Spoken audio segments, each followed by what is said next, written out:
Olive and Tyler are exes. They've been exes for about a year. They're now seniors in high school. They started working together at a pizza place back at home called Suburban Slices. They didn't know each other before, and they really just had like that really, that cinematic first love of falling in love with their summer job, and they just clicked and they got along with each other's families, and their friendships and their friend groups started melding together, and it was just kind of the perfect thing. But Olive was the type of person that, because she didn't have stability at home, was very serious about her future and very serious about getting internships and applying to colleges and kind of getting her life organized and ironed out before she walked across that graduation stage. So they're both around 17, 18 at the time of their breakup. And for Tyler, he sees that as, I'm still really young. Life is going to fall into place for me the way it's meant to be. Like, I don't need to take things seriously. I could just be fun and open myself up to the universe and whatever happens, happens. And Olive definitely sees it the opposite way. She sees it as I'm about to be a legal adult. I need to get my life in order. There's no right or wrong approach to that, but they just had very, very different approaches on what was next for them in their relationship and what was next for them in their life. And that's kind of why things ended up falling apart between them, is just they were not the things she found charming about him being funny and witty and spontaneous, like those things were starting not to hold up when it was time to get ready for graduation and to get ready for college and thinking about careers. So that's kind of where their personalities started to diverge a little bit, and that's where things had started to fall apart.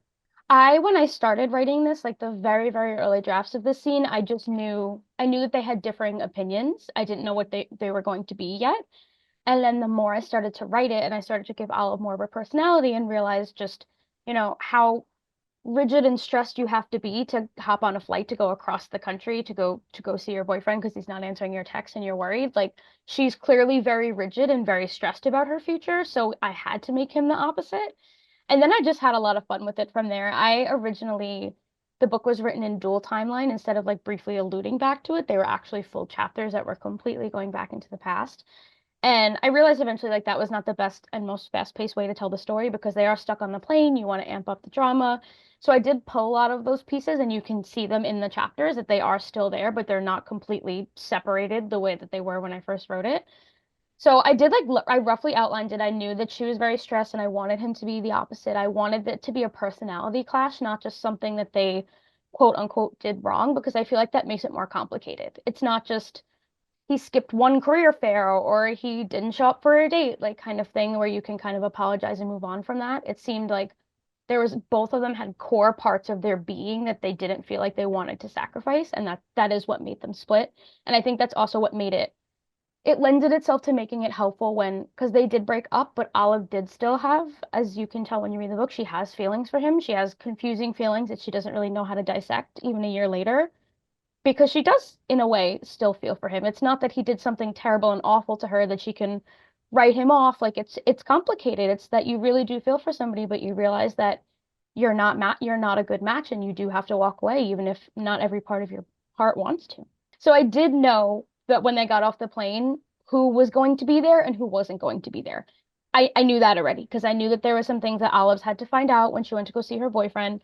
So I didn't want him sitting right there at the airport. I did kind of want to make it a little more complicated than that. If that, I think it would be a very different story if they just spent 13 hours together stuck on a plane overnight and then they get off the plane and then Jack is there and it's just like, okay, bye, see you later. And it like things kind of just have to end right there. Like they just have to stop talking, they have to go their separate ways. But I think by not having him there, it made it a little more gray area and they kind of weren't sure. Like, do we say goodbye when we get out at the gate? Do we say goodbye at baggage claim? Do I walk her to the door? Like it kind of added a lot of insecurity on both of their ends. And I think that keeping that gray area was really what helped like flesh out Olive's feelings of she knows she's there to see her boyfriend. She's already worried about seeing her boyfriend because clearly something doesn't feel right to her. But she is aware enough to know like I should not be feeling anything for Tyler. I should just be getting off the plane and leaving and not looking back. But he was her first love, and it's hard. Like you're sitting at baggage claim, it's hard not to turn and look at the boy that you gave your heart to the first time and want to talk to him for a few minutes more, especially when you haven't seen him in over a year. So I think I knew from the start that Jack was not going to be at the airport because I wanted to have that little like emotional lingering between the two of them of like, well, what do we do now? Like we just let a lot of stuff out in the open and now we have the chance to run away from it. Like, do we really want to right away? I think getting to the end, I knew the note I wanted it to end on, but the actual logistics of how it was going to get there was something that I had to spitball and change several times. I changed it with my editor, I changed it with my agents, with my writing partners, because I wanted to find an ending that didn't feel like one of them was completely giving up themselves for the other, because I feel like that's not the lesson to me, is that if you're with the person you're meant to be with, and even if you do have like different personalities, or like you said, in the case of being an adult, like different careers, different outlooks on life, I don't think that means that you can't end up together and be happy together. I think that you have to find a compromise, though. I don't think that one person should completely give up everything that's important to them and their values for the other, and vice versa.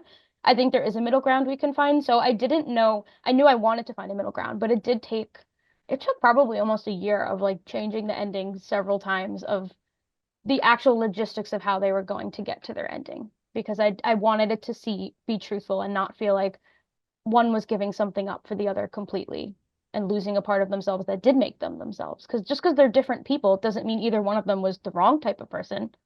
If they were just had different outlooks on life. So there had to be a way that they can find a way to move forward together. And that was probably the biggest challenge of writing We've Hit Turbulence, is finding a way to have the ending balance itself out that way.